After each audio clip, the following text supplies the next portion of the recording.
Iran ও যুক্তরাষ্ট্রের সম্পর্ক মধ্যপ্রাচ্যের রাজনীতিতে সবচেয়ে জটিল ও আলোচিত সম্পর্কগুলোর একটি। পারমাণবিক কর্মসূচি নিয়ে অর্থনৈতিক নিষেধাজ্ঞা এবং কূটনৈতিক উত্তেজনা শুরু হঠাৎ করে নয়, এর পেছনে রয়েছে দীর্ঘ ইতিহাস। একসময় ইরান ছিল যুক্তরাষ্ট্রের ঘনিষ্ঠ মিত্র, কিন্তু সময়ের সঙ্গে সঙ্গে রাজতন্ত্রের শাসন, তেল সম্পদের নিয়ন্ত্রণ, বিদেশি হস্তক্ষেপ এবং জনগণের অসন্তোষ এই সম্পর্ককে বদলে দেয়। বিশেষ করে 1953 সালের অভ্যুত্থান এবং 1979 সালের ইসলামী বিপ্লব ইরান আমেরিকা সম্পর্ককে সম্পূর্ণ ভিন্ন পথে নিয়ে যায়।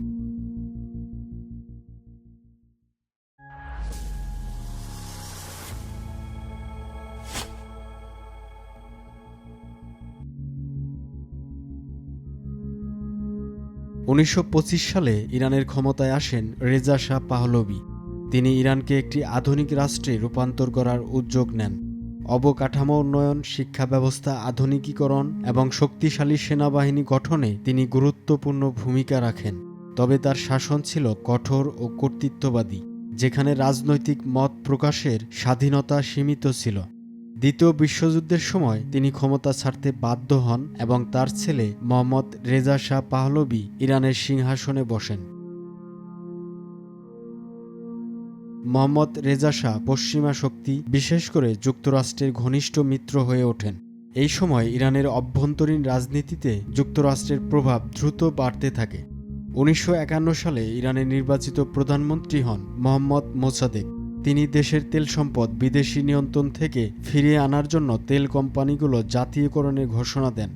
এই সিদ্ধান্ত যুক্তরাজ্য ও যুক্তরাষ্ট্রের জন্য বড় হুমকি হয়ে দাঁড়ায়, কারণ এতে তারা তেলের ওপর তাদের দীর্ঘদিনের নিয়ন্ত্রণ হারানোর আশঙ্কা করে।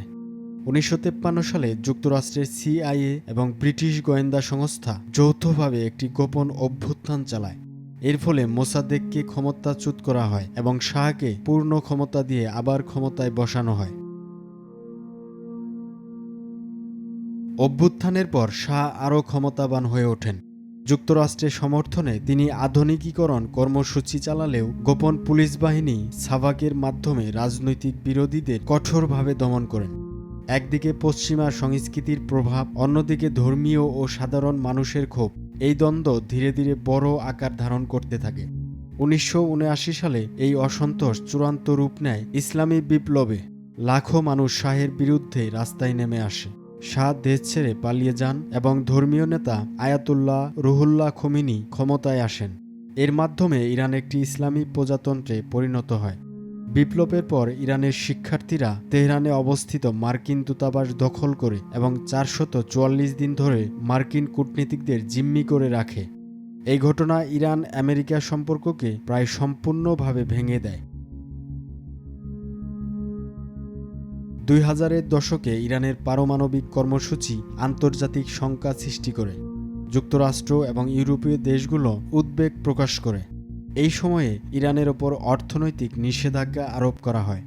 ব্যাংক লেনদেন, তেলের রপ্তানি সবই প্রভাবিত হয়। সাধারণ মানুষকেও এই চাপ অনুভব করতে হয়। দেশ দুটির সম্পর্ক এখনও উত্তেজনাপূর্ণ।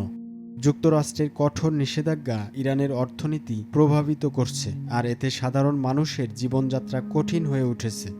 ড্রোন রপ্তানি এবং সামরিক কর্মকাণ্ডের মাধ্যমে ইরানও কৌশলে মধ্যপ্রাচ্যের বিভিন্ন অঞ্চলে তাদের প্রভাব বিস্তার করছে। যদিও দুই দেশের মধ্যে সরাসরি যুদ্ধ হয়নি, রাজনৈতিক চাপ, কূটনৈতিক সংঘাত এবং অর্থনৈতিক সমস্যা এই দুই দেশের সম্পর্ককে আজও জটিল রাখছে।